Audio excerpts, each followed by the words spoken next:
జిల్లాలోని డివిజనల్ మండల స్థాయి రెవెన్యూ అధికారులతో ట్రైనీ కలెక్టర్ సందీప్ రఘువాన్సీ, జిల్లా రెవెన్యూ అధికారి జి నరసింహులతో కలిసి జిల్లా కలెక్టర్ డాక్టర్ ఎస్ వెంకటేశ్వర్ సమీక్ష సమావేశం నిర్వహించారు. బుధవారం ఉదయం స్థానిక కలెక్టరేట్ వీడియో కాన్ఫరెన్స్ హాల్ నందు జిల్లాలోని డివిజనల్ మండల రెవెన్యూ అధికారులు, ల్యాండ్ అండ్ సర్వేయర్లతో రెవెన్యూ అంశాలు, భూ సమస్యలపై సంబంధిత అధికారులతో పీఎంఏవై హౌసింగ్లకు సంబంధించి పొజిషన్ సర్టిఫికేట్స్, రెవెన్యూ మరియు resurvey, land alienation, private land 22A, land regularisation, assignment lands, ఇనాం, ROR, Webland, mutation, IVRS, elections తదితర అంశాలపై సమీక్ష నిర్వహించి దిశానిర్దేశం చేశారు. జిల్లా కలెక్టర్ మాట్లాడుతూ ప్రజా సమస్యల పరిష్కార వేదికకు వచ్చే అర్జీలు అధిక మొత్తంలో రెవెన్యూ, భూ సమస్యలు, పీఎంఏవై హౌసింగ్లకు సంబంధించి పొజిషన్ సర్టిఫికేట్స్, రెవెన్యూ మరియు resurvey, land alienation, private land 22A, land regularisation, assignment lands, ఇనాం, ఆర్ఓఆర్, వెబ్లాండ్స్లపై వస్తున్నాయన్నారు.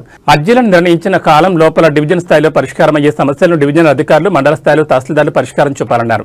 అలాగే అధిక మొత్తంలో రెవెన్యూ, భూ సమస్యలపై కోర్టు కేసులు నమోదవుతున్నాయని వాటిని సత్వరమే పరిశీలించి దిశగా చర్యలు తీసుకోవాలన్నారు. కుల ధృవీకరణ పత్రాలను కోరి అర్జీలను సమర్పించే వారికి సకాలంలో కుల ధృవీకరణ పత్రాలను అందేలా చూడాలన్నారు. రెవెన్యూ, భూ సమస్యలు, ఇతరతర పనులపై కార్యాలయాలకు వచ్చే ప్రజలతో మర్యాదపూర్వకంగా మాట్లాడాలన్నారు.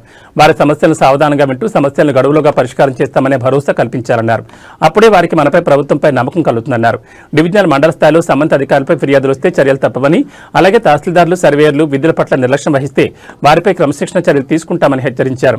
ఈ సమీక్షా సమావేశంలో స్పెషల్ డిప్యూటీ కలెక్టర్లు దేవేందర్ రెడ్డి, రోజ్మాన్, తిరుపతి, శ్రీకాళహస్తి, సూళ్లూరుపేట, ఆర్డీఓలు రామ్మోహన్, భానుప్రకాష్ రెడ్డి, కిరణ్మయ్, జిల్లా ల్యాండ్ అండ్ సర్వే అధికారి అరుణ్ కుమార్, జిల్లాలోని తహసీల్దార్లు, సర్వేయర్లు, కలెక్టరేట్ సెక్షన్ సిబ్బంది తదితరులు పాల్గొన్నారు.